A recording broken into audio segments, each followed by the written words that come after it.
Flashback sur Séance Radio. Le cinématographe permet de projeter des images sur un écran. Toute l'actu des grands classiques du cinéma. Bientôt, les films vont être sonorisés. Flashback avec Antoine Cyr et Antoine Julien. Je ne sais pas si vous vous rendez compte de l'aspect grandiose du mélange.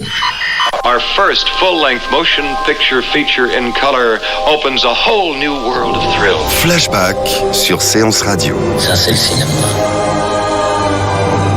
Cette semaine dans Flashback, on évoque le festival Play It Again avec nos invités, tous deux distributeurs de films de patrimoine, Anne-Laure Brénéol de Malavida Film et Jean-Fabrice Janaudy des Acacias. Nous avons comme invités deux membres de l'ADFP, l'association des distributeurs de films de patrimoine, Anne-Laure Brénéol de Malavida et Jean-Fabrice Janaudy des Acacias, pour la 3e édition du festival Play It Again qui se déroule du 5 au 11 avril, une manifestation qui propose au public de voir ou revoir une sélection de 20 classiques en version restaurée. Bonjour à tous les deux, merci beaucoup d'être dans Flashback. Alors ma première question, combien de salles participent à l'événement Play It Again? Cette année, pratiquement 200, je crois. Ouais, pratiquement 200, ouais. Effectivement, ce qui est beaucoup plus que l'année dernière. On était à 150 et la première édition, un peu plus d'une centaine. Donc, d'une année sur l'autre, parce que là, on attaque la 3e édition. Il y a de plus en plus de salles qui sont intéressées par le concept du festival. Qui est voilà, qui monte en puissance dans la mesure où le concept est un peu assez proche du festival Télérama, c'est-à-dire de faire le bilan d'une année de réédition. Ça permet aussi à des salles qui n'ont pas pu du tout faire de patrimoine dans l'année parce que c'est pas forcément dans leur ADN de saisir cette opportunité pour en faire. Alors le festival Télérama, lui, c'est un festival de cinéma contemporain qui fait le point sur les sorties en salle, et vous, Play It Again, vous faites en fait la même chose mais avec les films de patrimoine qui sont sortis pendant l'année. Voilà. Des films beaucoup plus rares du coup que les films du Festival Télérama qui reprennent en général des succès assez importants de l'année, donc des films qui ont quand même déjà été beaucoup vus, à la différence de certains de Play It Again qui peuvent avoir des entrées un petit peu plus confidentielles, parce que c'est vrai que c'est pas évident aujourd'hui de sortir du patrimoine au cinéma, même si on se bat tous, les distributeurs de la DFP, au quotidien pour que ça soit possible, avec de nombreuses salles à nos côtés, mais c'est vrai, c'est une session de rattrapage un peu sur le même modèle que le Festival Télérama, effectivement, mais... Alors ce qu'il faut préciser, c'est que c'est un événement sur la France entière, hein. C'est vraiment près de 200 salles qui sont fortement impliquées et de plus en plus impliquées. Toutes les salles sont les bienvenues, donc toutes les salles qui ont envie de participer au festival seront accueillies chaleureusement par la programmatrice qui s'occupe exclusivement de la programmation du festival, donc des 20 films, tous distributeurs confondus. Et c'est vrai qu'il y a aussi des salles qui font du patrimoine toute l'année, qui en profitent aussi pour reprogrammer certains films à côté desquels elles étaient passées, parce que c'est pas possible de passer un peu tout. Il y a beaucoup de propositions maintenant. Alors parmi en effet cette sélection de 20 films particulièrement riches et copieuse, on peut citer Masculin, Féminin, Mauvais Sang, Panique, Point Limite Zéro, Indochine, Freaks, Cris et Chuchotements et quelques autres. C'est une très belle sélection. Comment avez-vous établi cette programmation ? C'est des distributeurs entre nous, on fait une réunion à un moment donné quand on réfléchit autour de justement de la programmation du festival. On essaie de voir un peu les line-up de chacun des distributeurs, de voir ce qu'on a ressorti dans l'année. On essaie de rechercher une harmonie en fait. Chaque société de distribution a sa propre ligne éditoriale, et de piocher un ou deux films dans chacun des line-up des distributeurs permet aussi d'avoir un panorama assez large du cinéma, c'est-à-dire des films qui vont des années 30 jusqu'aux années 90, et des films de cinématographie à la fois européenne, américaine et asiatique par exemple. Donc de pouvoir offrir à travers ce festival une diversité en fait, des rééditions qui peuvent sortir dans l'année. Des grands classiques comme des choses retrouvées qui n'avaient pas été visibles depuis des années. Est-ce que d'ailleurs vous avez est-ce que vous êtes en train de vous forger une religion sur ce qui est intéressant dans un film de patrimoine pour le public? C'est-à-dire quels sont les ingrédients qui font qu'un film de patrimoine va être particulièrement attrayant? Je vous vois sourire. Je pense que vous avez déjà pas mal réfléchi à la question. Non, pas de religion en ce qui me concerne, mais en tout cas, effectivement, on peut essayer de voir ce qui se dégage. Cela dit, il y a toujours des surprises avec des films qui ont été très vus, qui ont une grande notoriété, qui n'ont pas forcément plus d'entrées que ça en salle. Il peut y avoir aussi des succès assez inattendus autour de films qui étaient invisibles. Je pense à Joel, qui ne fait pas partie de la sélection du festival cette année, mais qui en faisait partie l'année dernière, qui a fait un nombre d'entrées quand même assez conséquent parce qu'il était invisible depuis 40 ans. alors que c'est un film relativement peu connu d'un cinéaste suédois, Bo Widerberg, qui l'est un petit peu plus maintenant. Mais les gens sont aussi ravis de revoir des films comme Mauvais Sang, par exemple. En tout cas, moi, j'étais ravie de revoir Mauvais Sang dans une super belle copie, alors que c'est un film beaucoup plus récent et qui n'a jamais été impossible à voir puisqu'il existe en DVD, etc. Donc, ce que je disais devant Jean-Fabrice, c'est vrai que c'est bien d'avoir un équilibre qui permette à chacun d'y trouver son compte et qui permette surtout à tout le monde de comprendre que le cinéma de patrimoine et de répertoire a un intérêt aujourd'hui pour tous, à partir des âges les plus jeunes et non pas seulement, comme on peut avoir tendance à le croire à tort, aux gens les plus âgés qui vont voir les films au moment de leur sortie ou autre. Est-ce que par exemple un film, et je dis ça en l'espérant, mais est-ce que par exemple un film comme Freaks, c'est un film qui peut fonctionner avec les jeunes générations ? Oui, enfin sans aucun doute. Et d'ailleurs, il me semble, enfin en tout cas, je crois que c'est en cours de réflexion, mais le Freaks pourrait très très bien rentrer dans des dispositifs scolaires, collège ou lycéens aussi, et apprentis au cinéma, dans la mesure où, enfin par rapport au sujet du film, sur l'acceptation de la différence. Bien sûr, bien sûr. Voilà, donc effectivement, l'intérêt aussi, c'est en fait sur chaque film qu'on distribue, on essaye aussi de trouver des points d'accroche. Parfois c'est juste un comédien ou une comédienne dont on connaît la popularité, des gens comme Mastroianni qui est présent dans la sélection avec La Femme du Dimanche, ou Catherine Hepburn par exemple dans Vacances à Venise. On sait que ce sont des comédiens qui attirent les spectateurs qui aiment le patrimoine. Il y a aussi Freaks, c'est par rapport à son sujet et à son statut mythique. Anne-Laure a ressorti les Alice Comedies qui sont des Disney qui étaient jusqu'à aujourd'hui invisibles. Donc du coup, on est complètement dans un travail auprès du jeune public. Sur Panique, nous, quand on a ressorti le Panique de Duvivier, il y avait une actualité autour des restaurations de Duvivier qui permettait de remettre en lumière le cinéaste. Il y avait 3 films qui étaient ressortis chez Pathé, un chez Gaumont et nous avec Panique. Et ça permettait aussi de travailler en synergie avec d'autres rééditions et d'avoir une relecture de l'histoire du cinéma, une relecture de la filmographie de Duvivier. Enfin, il y a plein de possibilités d'accroche en fait et de mise en avant des films et des réalisateurs. C'est assez différent. Et parfois d'ailleurs des films qui ont fait l'objet de remake, parce que Panique, c'est le film qui a été ensuite fait sous forme de remake et sous le nom de Monsieur Hir. Exactement, il y a même eu quelques séances couplées. Ah oui, c'est très voilà. astucieux. Oui. Il y a toujours ce travail des exploitants qui s'approprient aussi la matière qu'on leur met à disposition via les conditions un peu aménagées du festival et qui sont tout le temps force de proposition et qui ont des idées qui sont souvent excellentes pour permettre aussi de créer des liens. Justement, c'est un très bon exemple, Monsieur Hir, avec Panique, une façon de réactualiser aussi les films de patrimoine qui peuvent permettre d'attirer, je pense plutôt aux adolescents ou aux jeunes qui n'ont pas forcément spontanément l'idée d'aller voir ces films et qui en fait tombent assez vite amoureux de ce cinéma dès qu'ils ont l'idée d'aller le découvrir ou qui sont un petit peu incités. C'est ce qu'on essaie de faire aussi à travers le festival. Un cinéma de patrimoine qui est donc très vivant et on en parle tous les mois dans Flashback. On se rend compte à quel point il y a des ressorties, des rééditions, 70 entre 2016 et 2017. Donc le cinéma de patrimoine, quand on regarde ces chiffres-là, il se porte très bien. Ou c'est un peu plus compliqué que ça? Il y a des disparités quand même assez importantes. Il y a même un peu plus que ça d'ailleurs en fait, parce que je crois qu'on est plus proche des presque 200 rééditions à l'année, puisqu'il y a des vraies fausses rééditions aussi, hein, donc il y a un peu. Oui, on parle vraiment des rééditions exclusives, nouvelles. D'une certaine manière, le marché se porte bien parce que le nombre de spectateurs qui vont voir des films de patrimoine à l'année sont de plus en plus nombreux, mais dans la mesure où il y a beaucoup de propositions et qu'il y a aussi beaucoup de nouveaux films qui sortent chaque semaine, pour chaque film de patrimoine, le nombre de spectateurs se réduit en fait. La part du gâteau se réduit, même si le gâteau grossit un tout petit peu. Voilà.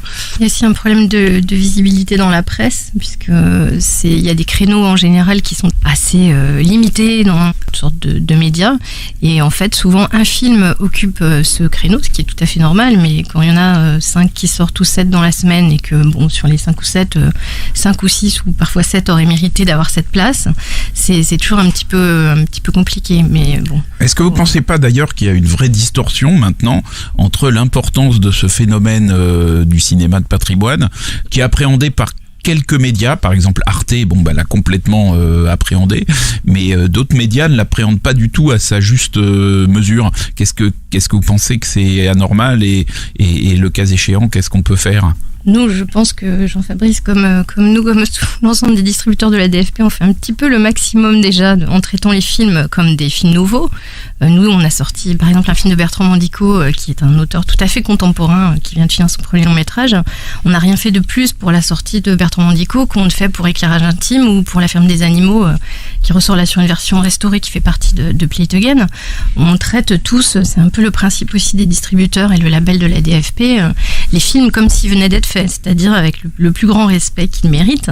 Donc une nouvelle affiche, un film annonce, des extraits bien entendu, évidemment des copies restaurées, ça c'est la base, et puis un accompagnement en salle le meilleur possible avec des invités qui sont capables d'aller parler, que ce soit des critiques, des journalistes, des spécialistes, d'autres cinéastes, des comédiens, essayer encore une fois de montrer le rôle de passeur aussi que peuvent avoir ces personnalités un petit peu plus connues et qui disent moi j'aime ce cinéma, il l'a compté pour moi, il m'a influencé, je veux vous le faire partager, le partager avec vous, je veux vous le faire découvrir et je me rends disponible pour ça.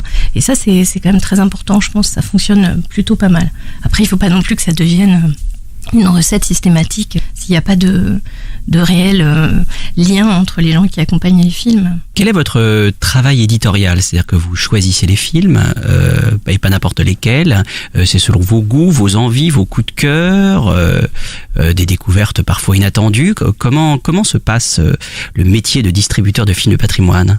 Alors nous, aux Acacias, on est une équipe de 4 personnes, donc on a chacun notre parcours cinéphilique. Chacun nos propres goûts du coup. Donc on apporte les uns et les autres des idées au fur et à mesure. Je sais qu'on a une collègue qui est très très fan de Robert Bresson et qui nous avait parlé à un moment donné de la rareté d'un film comme Une femme douce. Donc les idées viennent aussi de notre parcours cinéphilique. Il y a aussi des opportunités parfois.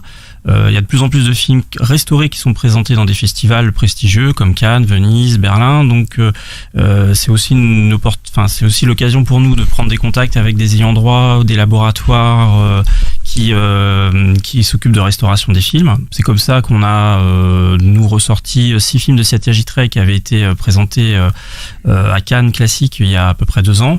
Les envies, les opportunités, c'est un peu un mélange de ces 2 ingrédients-là, voilà. Nous, c'est un petit peu pareil et aussi différent. On avait monté Malavida à 2 avec Lionel Littoral il y a une dizaine d'années. Maintenant, l'équipe s'est un peu étoffée et c'est formidable. À la base, c'est vraiment une sélection de coups de cœur. Sachant que nous, on a un peu la particularité de passer beaucoup de temps à chercher des films qui nous importent, de façon peut-être pas très raisonnable d'ailleurs, mais en tout cas c'est ce qui nous motive et c'est ce qui nous fait plaisir. On a envie de continuer comme ça. Joe Hill dont je parlais par exemple, on a mis 10 ans à travailler autour de Bo Widerberg avant de réussir à exhumer celui-là en retrouvant un négatif à la Paramount, en mettant d'accord des héritiers avec plusieurs mères. Enfin, on a la tendance... Oui, il faut préciser que vous avez en effet la spécificité de ressortir des films vraiment très rares, oui, très méconnus, exhumés complètement. On peut parler là du dernier en date qui sort le 12 avril, qui s'appelle Le banquet des fraudeurs d'Henri Storck, seul long métrage de fiction du réalisateur connu surtout pour ses documentaires. Est-ce que vous pouvez nous en dire quelques mots ? Ça se passe à un poste frontière, voilà. Ça se passe à un poste frontière au moment où les frontières justement entre 3 pays vont disparaître. Donc c'est tout à fait d'actualité avec des tensions. Ça reste un film extrêmement drôle et très très très très fin, très intelligent, et on se rend compte que les thématiques qui nous occupent et qui nous préoccupent beaucoup aujourd'hui, au-delà de l'Europe, le dumping social, les problèmes des travailleurs étrangers accueillis en France dans les pays autour de l'Europe, étaient déjà des préoccupations qui créaient des tensions en 1950. La modernité du banquet des fraudeurs nous a vraiment stupéfaits. C'était une volonté politique, on va dire, de la part de Malavida pour le coup, de le passer de le programmer à ce moment-là, justement pour essayer d'ouvrir le débat et de faire comprendre aux gens des choses à travers ce film qui n'est pas clivant, mais qui dit beaucoup de choses et qui permet justement de débattre de façon ouverte et les plus sereines possible, en espérant que ça puisse faire réagir intelligemment dans une période qui a bien besoin de réactions intelligentes.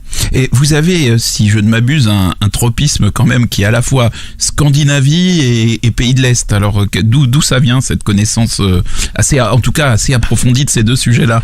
Ça vient vraiment de nos goûts de cinéphiles antérieurs, à Lionel comme à moi. Moi, j'avais vu beaucoup de films scandinaves dans ma ville de naissance, qui est Rouen, où il y avait un festival formidable. Qui est plutôt au nord de la France, donc ouais. plus près de la Scandinavie que Nîmes. C'est ça. C'était le festival du cinéma nordique où j'ai découvert beaucoup d'auteurs, où j'ai vu tous les Bergman, mais qui étaient déjà en main, on va dire, et qui étaient déjà possibles à voir. Et c'est vrai qu'après, il y avait cette impossibilité de partager ces films qui avaient été des chocs très forts, même de les revoir, et que ça nous embêtait, quoi. Donc on a beaucoup travaillé là-dessus. Et l'Est, c'est une cinématographie totalement vertigineuse de brillance et d'intelligence qu'on connaissait l'un comme l'autre. Et Lionel est plus aussi sur le cinéma d'animation, en particulier les films de l'Est. Et c'est vrai qu'on avait très très envie de partager aussi tout ça, de montrer aux enfants des choses différentes. On travaille aussi beaucoup sur le jeune public, mais en liant tout. C'est-à-dire que, par exemple, Ferda la fourmi récemment, ce sont des courts-métrages de l'Est des années 50, d'une immense cinéaste qui s'appelle Ermina Tirlova, et qui ont été vus par plus de 25 000 enfants en France, là. Donc c'est bien, on est content de ça. Jean-Fabrice Janaudy, vous avez une ligne éditoriale assez éclectique, les Acacias, puisque vous, par exemple, dans la programmation du festival Play It Again, on peut revoir Panique de Duvivier ou Vacances à Venise de David Lean. L'écart est important. Pas tant que ça. Non, mais dans ces deux cas, on est sur deux lignes différentes. Panique de Duvivier, on est vraiment dans la redécouverte d'un chef-d'œuvre d'un cinéaste assez mésestimé quand même ces dernières années. Ouais. Donc c'était l'occasion pour nous vraiment de remettre en lumière ce cinéaste-là. C'est un très grand film en plus. Et c'est un très grand film, voilà, et qui mériterait aussi d'être vu en dispositif scolaire pour plein de raisons.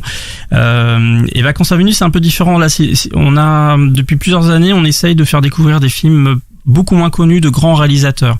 On l'a fait avec John Ford, avec Le Soleil brille pour tout le monde, qui était un film très peu connu, mais qui était de son propre auteur son préféré. On avait fait L'étranger de Visconti, qui était un film devenu très très rare depuis sa sortie. Donc Vacances à Venise, c'est aussi une part plus intimiste et plus méconnue en fait de David Lean, qu'on connaît aujourd'hui pour ses grandes fresques, évidemment, comme Laurence d'Arabie, Dr Zhivago, etc., qu'on connaît aussi pour ses premiers films anglais en noir et blanc, mais un peu moins pour les films un peu plus mélancoliques et plus intimistes de sa fin de carrière. Et en plus, celui-là, c'est un film là aussi très actuel, parce qu'il y a à la fois, c'est l'histoire quand même d'une femme un peu entre deux âges qui redécouvre le sentiment amoureux pendant un voyage, et puis c'est aussi une sorte de fable sur le tourisme et le regard un peu superficiel qu'on pose parfois sur les choses. Il y a cette scène extraordinaire où l'antiquaire dit à Katharine Hepburn d'enlever ses lunettes de soleil alors qu'elle avait commencé à dire que la couleur d'un vase était très belle, et je trouve que c'est un film très actuel aussi. Oui, complètement, et moi c'est un film qui me touche énormément, donc c'était en plus avec Katharine Hepburn dans le rôle principal, c'est vrai que ça devenait une évidence de le remontrer aux spectateurs. Dans le festival, il y a aussi Le Grondement de la montagne, alors ça c'est encore autre chose. On est sur la redécouverte totale d'un grand cinéaste japonais qui a fait presque 90 films, et seulement 4 ou 5 étaient sortis en salle en France. Et du coup, nous on a fait un vrai travail de redécouverte de ce cinéaste-là, qui est Mikio Naruse, qu'on a appelé un peu de façon un peu commerciale comme le 4e grand du cinéma japonais, puisqu'on connaît les 3 premiers, Kurosawa, Mizoguchi, Ozu, et qu'on connaît pas du tout Mikio Naruse. Le seul film qui était à peu près visible depuis plusieurs décennies, c'était Nuages flottants. Il y avait 2-3 autres films qui étaient aussi visibles, mais pas du tout le reste de sa filmographie, et pourtant qui comprend énormément de chefs-d'œuvre. Donc Le Grondement de la montagne fait partie des films qui étaient déjà un petit peu connus, mais il y a aussi Une femme dans la tourmente, Quand une femme monte l'escalier, et prochainement Nuages épars et Au gré du courant, qui ont tous été des films inédits à ce jour. Et les films fonctionnent très très bien en salle, donc c'est aussi notre rôle. Moi je le dis souvent, mais on n'est pas des historiens du cinéma, on est juste des distributeurs, donc on est aussi des commerçants d'une certaine manière, mais par le choix des films qu'on fait et par notre façon de travailler, on peut aussi jouer un rôle d'historien du cinéma en remettant au premier plan certains films ou certains réalisateurs. Et ce qu'on fait sur Mikio Naruse par exemple, on en est vraiment très très fiers parce que pour le coup il n'est plus du tout un inconnu et on reçoit plutôt des messages de spectateurs qui nous disent quand est-ce que vous allez ressortir les autres films. Bon, on va peut-être pas ressortir les 80 mais voilà, en tout cas il y a un début de travail qui est fait et aussi les journalistes sont très sensibles, on s'en est rendu compte à ce travail-là parce que même eux découvrent vraiment ou des films ou des réalisateurs.